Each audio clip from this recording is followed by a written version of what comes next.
Okay, in this part, we're going to generate our resources and create the actual logic in the database for our Rails app. This is going to be just using the defaults, so we'll use SQLite locally, but eventually you want to change if you put this in production to Postgres or something like that. That's probably more suitable. Let's start with the simple one, which will be a brand. So we'll say Rails. I'm going to use scaffolds. Yes, there are penalties for using scaffolds, but I don't think it's that big a deal. So we'll say string for a name value, and then we can add a description. I don't think I made use of the description, but it is something you could do eventually. I'll keep it in for now. So we'll generate that. It'll be Rails generate scaffold brand, which will create a brand model with a name attribute and a description column, name column, description column on the database. So we'll go ahead and do that. Creates a lot of junk we don't need, but that's okay. You'll see it added a resources brands. And then for Rails UI, I have default scaffold designs. So if we were to go to the app, I'll run the migrations and then I'll go into brands just to show you there's a whole little scaffold here. One gotcha though is a little reboot is probably in order. This should get the assets to kind of compile. And there we go. So now you can create a new brand. Everything's kind of styled, done for you. There's even a nav link that gets added dynamically. If you use Rails UI, there's a little widget down here that gets you back into the design system quicker, or there's a nicer looking routes search if you want to find more routes. Next, with the product, this one will be the most complicated, I guess, because it has the most columns in the database. So we'll say Rails generate product. G is short for generate. And we'll do title will be string, description, text. Typically you'll use string and text the most, but there are instances where you need like dates, or what we'll be using for price is a decimal. So here is, we're going to have a link, which is a string. ASIN is a string. It's just that Amazon identification number we'll keep track of. And then I want to do one that's called price. And this one's kind of unique to Rails. You need to actually put it in quotes, single quote. And then we'll say decimal. And then I want it to have a certain format. So this kind of takes place of that. And I'll show you the migration that it creates when we do that. But we created the brand first because I want the product to reference a brand, so that it'll have like a brand ID associated with it. So we'll go ahead and say brand references as well. So we'll try to run this and see if it works. Could not find generator. Oh, you have to type scaffold. Let me do that. There we go. So if we go into the app real quick, just to show you the migration file, that little generator on the decimal specifically created a decimal type for price. It has a precision of 10 and a scale of 2. That's essentially like good for prices, is like a decimal point. It wouldn't be a percentage in this case. You might need to modify your own apps based on your needs, but that's just one thing I wanted to mention. Before we go ahead and migrate everything, we'll do the rest of the models. So I'll do one for stack. And it will be title, string, share link, string, and then user references. This is how a user will be tied to a stack. And we can have like profiles of sort if you wanted. So we'll create that. Great. And then finally, Rails generate migration. This will be the one kind of gotcha if you're new to Rails. It's going to create product stacks, and this is going to be called a join table. And in it, I want to actually add the code that's going to be responsible for this. So we have a table that got created with that migration. And if you notice, the naming convention is what did that logic. If you just did like product stacks or something in this case, this create table wouldn't actually be there. That create is the keyword that the generator looks for. So all that to say, let's add t belongs to. I could have done this, I guess, on the command line. I just didn't. And then we'll say null, false, and then we'll have a foreign key constraint of true.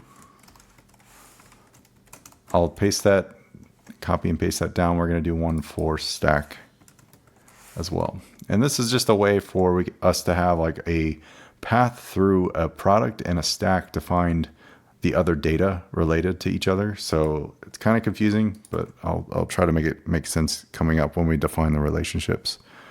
So let's go ahead and run our migrations. I think we're good on this level. Okay, let's try it. So Rails DB migrate.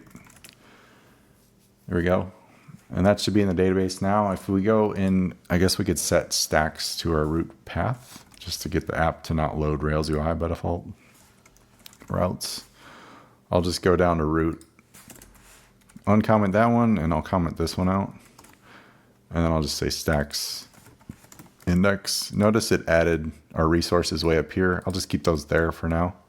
One thing I want to do coming up is nest these. So you'll see what I do in a second. Let's do that later though.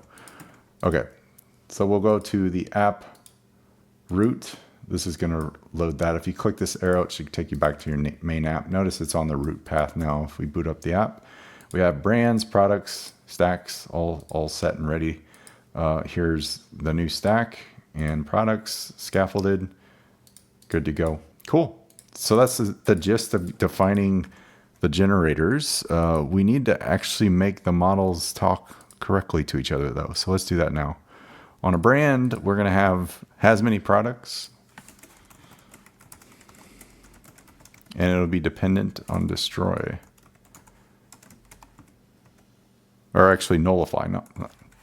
Nullify means that we want to just null out I guess it will be a brand ID on the database. So if you go down into your schema in the DB folder, you should see your brands right here. Brand ID, there's an index, which essentially is going to have a brand ID associated with the product. So there's always going to be a brand, but in our case, I don't want that to be a constraint to delete the product. So instead, if you do delete a product, it'll just null out that brand ID attribute, which could be reset later if you wanted to. All right, and then we'll go into the product next. This one will probably be one of the most confusing ones, but it's going to belong to a brand, which we already have set up thanks to our generator.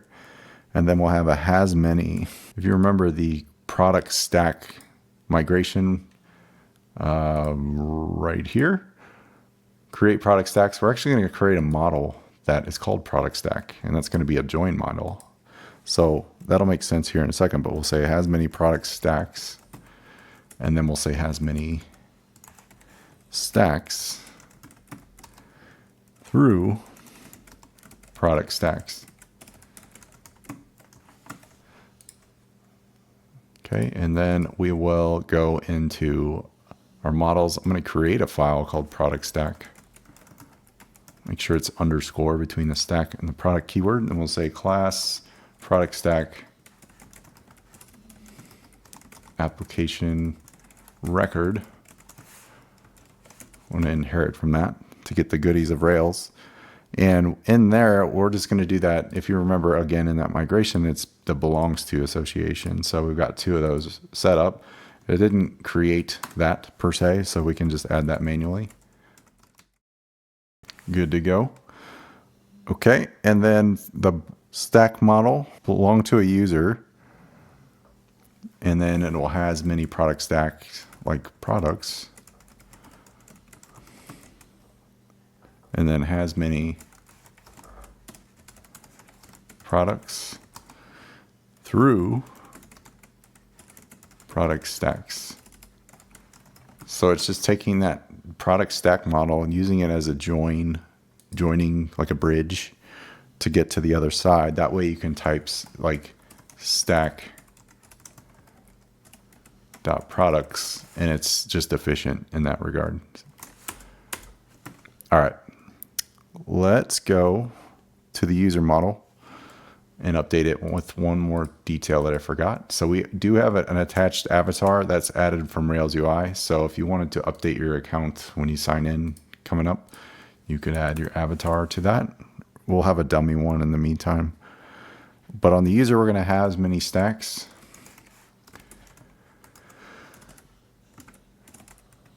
And also,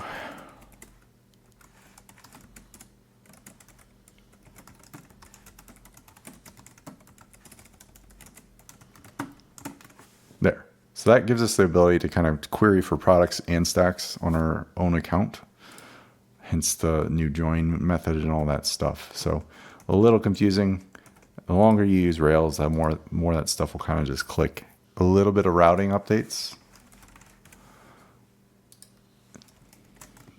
And we'll start with stacks and do a nested routing for this. And we want to do that essentially because I want a stack to be, I guess, localized to the products it's within. So the second you update that, your paths are going to be missing a, I guess, nesting. So you need to go into your, we'll go into our shared links here, nav links, and we could just say stacks. In fact, I'm going to remove these, I believe. I don't need the product link there. We'll keep the brand. So that gives us that. If you were to go to a stack now, let's create one just for grins first. We'll keep that nil. I'll just put 1 for now. Oh, we don't have a user yet. Let me sign up. So we'll say Andy@example.com. Eventually we'll do that programmatically, but I'm just going to pass the ID, which is going to be 1 in this case. So we'll say first stack. And that'll create the new one. Great. So if we go and create a product now, which would essentially be products new, we're met with essentially errors because the nesting that we have now isn't quite compatible. So you could go through and update this stuff. We'll say stacks products path. I think that's right. Stack. Or what is it? Let's look at our routes. Rails UI routes. Stack products path. Yeah, we don't need to pass an ID. Or yeah, we do.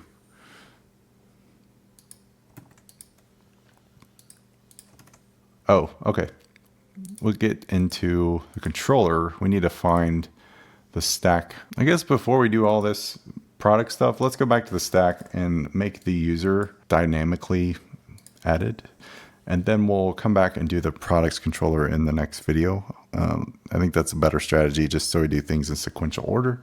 So right now we can create a stack and you don't really need to be signed in. You could go to this in a new incognito window and visit it. We don't really want that. Right? So let's make that not locked down with devise. So we could say before action authenticate user. And I'm just going to lock down the whole thing except the index. And I guess we could follow suit with their convention. Index show. So that gives us the ability to still see the index, but if we go here, we need to be signed in. So I'll log out just to show you by example. Boom, it should redirect you back to the sign in. And I should state, this is all Rails UI here, so this is a part of that theme we saw. So we'll say Andy@example to sign in. And then we get the new stack form. I don't want that user ID to be part of the form. That's pretty annoying to have to, what's my ID? I don't know. So let's just delete it. We won't need it in the parameters too. So at the very end of your file, you'll see a user ID param. Just get rid of that. Honestly, I'm going to get rid of the share link too, because we're going to generate that at the very end of this guide. So I'll go back and delete that from the form, and it will just simply be a title. Great. So with that said, the last thing we could do is just make sure the user is assigned when we create the stack. So we'll say stack.user equals current user.